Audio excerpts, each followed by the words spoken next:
Before we move on to the genres, let us first discuss the types of literature, because some would also call it genre, but for the sake of our discussion, I would like to call it types or categories of literature. The first category is based on the structure, and the second category is based on the content. When I say category based on structure, I was referring to prose and non-prose. When we say prose, these are, examples of it are novel, short stories, mythology, essay, journal, biography, autobiography. What's the common factor there? They are all written in paragraph or in narrative form. It's the usual way of writing. Okay, that's prose. Of course, when we say non-prose, it's the unusual way of writing. Because instead of writing in paragraph or in narrative, there are stanzas, there are lines, there are verses in it. So that's prose and non-prose. However, we go on to the second category. And the second category is based on its content. So you have fiction and non-fiction. So fiction basically are made-up stories. They are not based, or they do not tell real events. They are not about real people. On the other hand, when we say non-fiction, they talk about real people, real characters, and real events. So, a literary piece could be prose fiction. A literary piece could be prose non-fiction. And at the same time, a literary piece could be non-prose fiction. But then, probably the non-prose non-fiction might be an emergent genre. Because if, I don't know if you still know who Mark Logan is, but he would report wittingly towards the end of a news program before, in a non-prose manner, patula. Okay, he would recall, he would actually summarize the news for that day as if he was reciting a poem. He would highlight a particular news or a feature of real events, of real people, but his delivery was poetic. Okay, so probably that might be an emergent genre of literature. Now we go to these specific things. Although there are a lot of genres of literature, I would like us to focus on the genres of literature that we are going to discuss in this semester. So, before we move on, because most of these literary pieces are written, let's first discuss the oral type or genre of literature called oral tradition. What is an oral tradition? Oral tradition is it's a work of art, it's a literary work that has been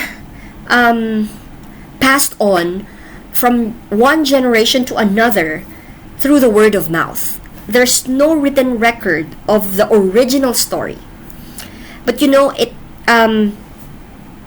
might have originated from the community. It's a common story that parents would tell their children before they go to sleep. And therefore, an oral tradition has a communal authorship. You cannot really identify the particular original author of that story. Like legends or, alamat. Like alamat ng Lanzones, it's known to be a legend from Laguna. Or alamat ng Piña. We cannot really identify who was the first person who ever told that story. But it's a very common story. Second, because there's no written record of that story, One story might actually have different versions, and it might evolve from one generation to another. You might have heard of a different version of Alamat ng Pinya or Alamat ng Saging, because the Alamat ng Saging that I know is it tells about the story of a prince from another world who fell in love with a woman on earth, and then the father would not agree of their relationship, and therefore what the prince did was he cut his hand and gave it to the woman, and the woman, buried the hand, and then the next day there grows a plant, a tree, and then the fruit looks like, the palm of a hand, which are the fingers are like the banana fruit.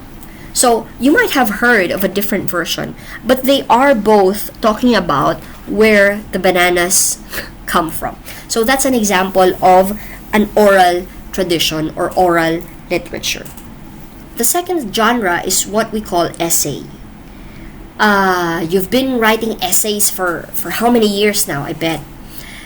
But when we say essay, it's actually, it comes from a word, it comes from the French word, which means an attempt of the author to present his point of view on something.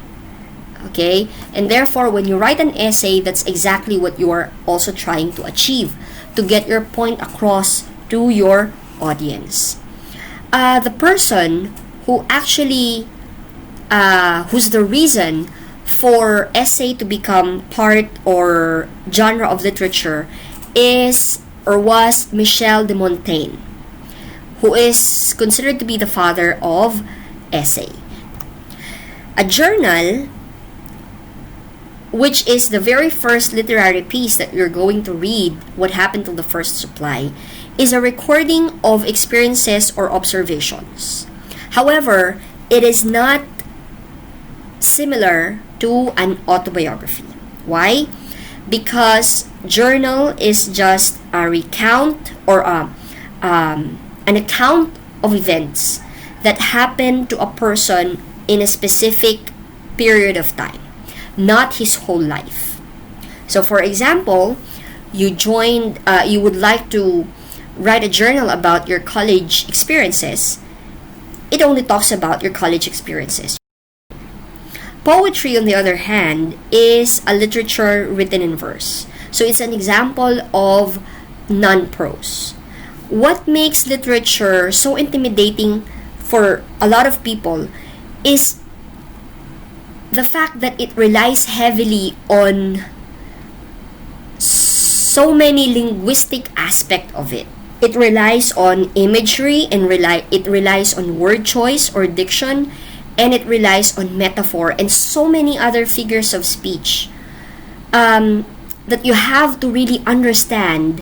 And aside from that, poetry also relies on its structure. Somehow the structure of poetry is strict because it has to have a certain meter, certain measurement. That's why some readers, some students feel intimidated by poetry. The next one is drama. I'd like to point out that drama is a special kind of literature. It's not that I'm, playing favorites here, but drama, because the word itself comes from the Greek word dran, which means to act. It is a special kind of literature because it doesn't end from being read, because it's meant to be acted out on stage, and the audience are meant to see them being performed. And at the same time, it is also a combination of literary and technical elements. It doesn't only involve words and the creativity of words that are used. Because of the fact that it's meant to be performed, there has to also be technical aspects or technical elements that are involved in it. A short story perhaps is the most common genre of literature that we might know, because ever since we were children we've been exposed to short stories. When we were kids, we would love our parents or our guardians, our grandparents, to tell us stories, fairy tales, fables, or whatever they are. They are all types or examples of short story. Now, a short story is considered short because it's meant to be read from beginning to end in one sitting, meaning it wouldn't take you that long to read a short story. But it doesn't mean that a short story is just supposed to be 1 to 5 pages. That's not what we meant by the word short in a short story.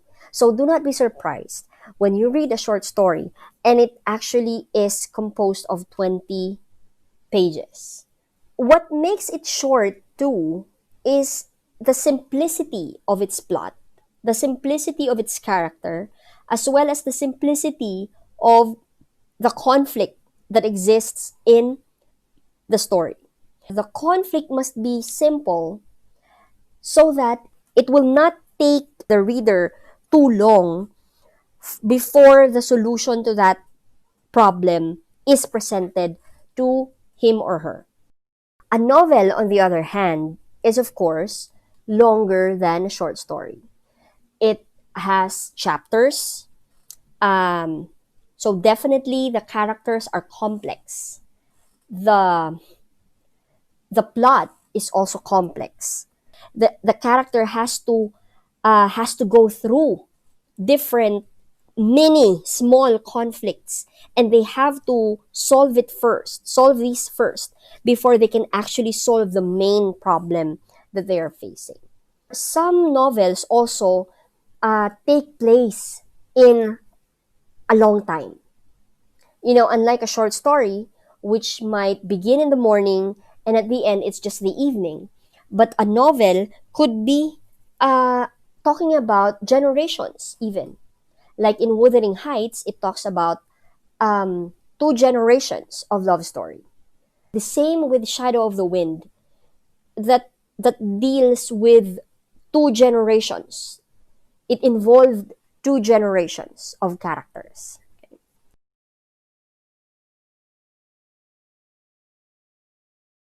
So, we have talked about the definition of literature, a brief history of the term world literature, and also we also talked about the different genres of the major genres of literature. So, you might think, what now? After I have learned these things, particularly the genres of literature, what happens now? What is the relevance of knowing the genres of literature? Its application, definitely. Knowing what genre you're about to read actually helps you in establishing the expectations that you have. It actually helps you prepare for your reading. Knowing that you are about to read a short story, at the back of your mind, you have to think that, hey, I can finish this in one reading, in one sitting. At the beginning of the story, there will be a problem, and at the end, I will see the solution of it. But if you are going to read an essay, chances are you will immediately identify the point of the writer at the very beginning, or if not somewhere at the beginning of his writing. So that actually helps you activate the particular skills that you need in reading for you to understand and appreciate the literary piece that you are about to read. So basically, genres are not only meant for us to memorize them, but they are actually meant to help us prepare for our reading. So that's all for this module. I hope you were able to get important ideas and concepts and terms. And the assessment for this module has been uploaded and has been opened in our school book. I'll see you again on our next video lecture. Thank you and goodbye.